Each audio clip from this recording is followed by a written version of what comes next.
नेपाली विद्यार्थीहरू जो एमबीबीएस एब्रोडमा गएर अध्ययन गर्ने सोच बनाइरहनु भएको छ भने Asia international university Bokhra Uzbekistan चाहिँ एउटा राइट अल्टरनेटिभ हुन सक्छ। उज्बेकिस्तान नेपाली विद्यार्थीहरूको मेडिकल शिक्षाको लागि नयाँ गन्तव्य हो, तर पनि विविध कारणले गर्दाखेरि यो एउटा सुइटेबल गन्तव्यको रूपमा पछिल्लो 2-3 वर्ष यता आइरहेको छ। उज्बेकिस्तानमा पनि यो एसिया इन्टरनेसनल युनिभर्सिटी चाहिँ नेपाली विद्यार्थीहरूको लागि चाहिँ एकदमै धेरै लोकप्रिय गन्तव्यको रूपमा रहेको छ। एसिया इन्टरनेसनल युनिभर्सिटी ब्रिजोना इन्टरनेसनल भरतपुर चितवनको तर्फबाट हामीले काम गरिरहेका छौँ। ब्रिजोना इन्टरनेसनल काठमाडौँ र चितवनमा दुवै ठाउँमा हाम्रो यसको चाहिँ अफिस छ। हामीले स्पेसली नेपालमा चिकित्सा शिक्षा आयोग मार्फत मेडिकलको एन्ट्रान्स एक्जाम सी पास गरेका विद्यार्थीहरू जो एब्रोडमा गएर एमबीबीएस प्रोग्राममा पढ्न चाहन्छन्, अलिकति देश बाहिरको माहौल, त्यहाँको शिक्षा प्रणाली र सबै कुरासँग नजिक रहेर उत्कृष्ट एउटा चाहिँ एमबीबीएस डक्टर बनेर सेवा गर्न चाहन्छन् भने तिनीहरूको लागि सही अपर्च्युनिटी हुनसक्छ। सबगोटे को प्रणाम। हमारा नाम चंद्रकिशोर यादव। हमार घर भेल कोशी प्रदेश के विराटनगर में। हम अभी उज्बेकिस्तान के बुखारा सिटी में एशिया इंटरनेशनल यूनिवर्सिटी के सेकेंड ईयर में 3rd सेमेस्टर में अध्ययनरत छी। अगर अहाँ सब कोई जे जूनियर है अभी एमबीबीएस पढ़े के लगी जरा बहुत कारण है जे नेपाल में नहीं पढ़ सकलके, बाहर में जाकर डॉक्टर बने चाहे है, तो वो अहाँ जते भी अपन दाजू भाई सब है एकदम मधेश के तराई के, वो हमारा डायरेक्ट कोनो कंसल्टेंसी नहीं जाए पड़ते। डायरेक्ट क्या मतलब खुद 1 साल पढ़ लिए डायरेक्ट हमारा कॉन्टैक्ट कर सके की प्रोसीजर है, सब चीज हम सहज तरीका से अहाँ सबके करा देव। यहाँ VR र AI प्रविधि प्रयोग गरी कठिन मेडिकल कन्सेप्टहरू सजिलै सिकाइन्छ। विद्यार्थीहरूलाई बुझ्न, हेर्न र अभ्यास गर्न सजिलो हुन्छ। साथै फर्स्ट इयरदेखि नै हस्पिटल भ्रमण गराइने भएकाले वास्तविक क्लिनिकल अनुभव पाउन सुरुबाटै अवसर मिल्छ। यसले अध्ययनलाई अझ रमाइलो र प्रभावकारी बनाउँछ।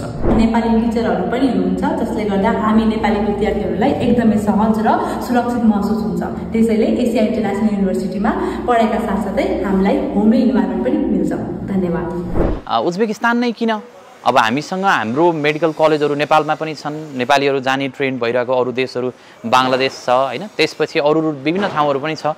तर उज्बेकिस्तान एउटा बेस्ट अपर्च्युनिटिज किन पनि हुनसक्छ भने बजेटका दृष्टिकोणले पनि यो एकदमै मध्य आय हुने नेपाली परिवारको लागि एउटा सुइटेबल गन्तव्य हुनसक्छ। करिब 30 लाख रुपियाँ नेपालीमा 6 वर्षको पढाइ र 2 वर्षको होस्टेल यसमा चाहिँ इन्क्लुड गरेर राखिएको छ, यो प्याकेज बनाइएको छ।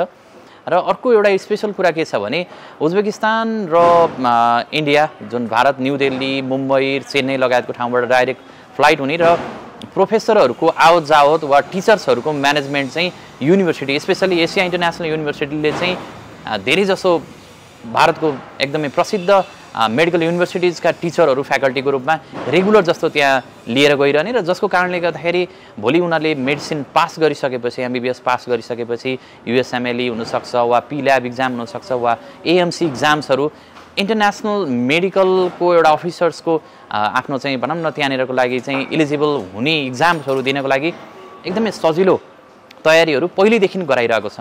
एसिया इन्टरनेसनल युनिभर्सिटी यस्तो युनिभर्सिटी हो जसले चाहिँ 3rd इयर 4th इयरबाट नै विद्यार्थीहरूलाई चाहिँ एमबीबीएस सकिसकेपछिको अरू इक्जामहरू फर्दर मोर उनीहरूले पाउने अपर्च्युनिटिज अब्रोडको इक्जामहरूको इन्टरनल्ली तयारी पनि गराइरहेको हुन्छ। नमस्कार, म डाक्टर किशन भण्डारी हाल एसिया इन्टरनेसनल युनिभर्सिटीमा एज अ डिन कार्यरत छु। एसिया इन्टरनेसनल युनिभर्सिटी हामीले चाहिँ नेपालको स्ट्यान्डर्ड अनुसार या साउथ एसियाको स्ट्यान्डर्ड अनुसार हामीले सम्पूर्ण व्यवस्थाहरू मिलाएर यहाँ चाहिँ एकदमै क्वालिटी एजुकेसन, मेडिकल क्वालिटी एजुकेसनको लागि निरन्तर हामी यहाँ कोसिस गरिरहेको छौँ। एसिया इन्टरनेसनल युनिभर्सिटी अहिले एकदमै उज्बेकिस्तानको एउटा चाहिँ ग्रोइङ युनिभर्सिटी हो जसमा करिब 15,000 जना विद्यार्थीहरू अहिले पढिरहेका छन्। जम्मा यो 5-6 इयर्समा 15,000 भन्दा बढी प्यारामेडिकलको विभिन्न सेक्टर्समा मेडिकलतिर विद्यार्थीहरू पढिरहेका छन्। नेपाली विद्यार्थीहरू पनि करिब 30-35 जना अघिल्लो वर्षदेखि त्यहाँ अध्ययन गरिरहेका छन्। विद्यार्थी भाइ बहिनीहरूले नेपालको चिकित्सा शिक्षा आयोगले दिएको क्राइटेरिया फुलफिल गरेर यहाँबाट एनओसी लिएर इलिजिबिलिटी लेटर लिएर एकदमै सही ढङ्गले उज्बेकिस्तान पढ्न जान सक्छन्। त्यसको लागि सही एउटा गन्तव्य देखाउने हामीले यो काम गरिरहेका छौँ ब्रिजोना इन्टरनेसनल मार्फत। यसको काठमाडौँ अफिस वा चितवन अफिसबाट हजुरहरू सम्पर्कमा बस्न सक्नुहुनेछ।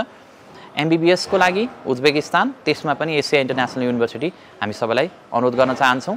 सामाजिक सञ्जाल लगायत वेबसाइटमा पनि सबै कुराहरू हेर्न सकिन्छ। केही स्कलरसिप सिटहरू पनि व्यवस्था छ, त्यसको लागि सम्पर्क गर्न सक्नुहुन्छ ब्रिजोना इन्टरनेसनल भरतपुर चितवनलाई। धन्यवाद।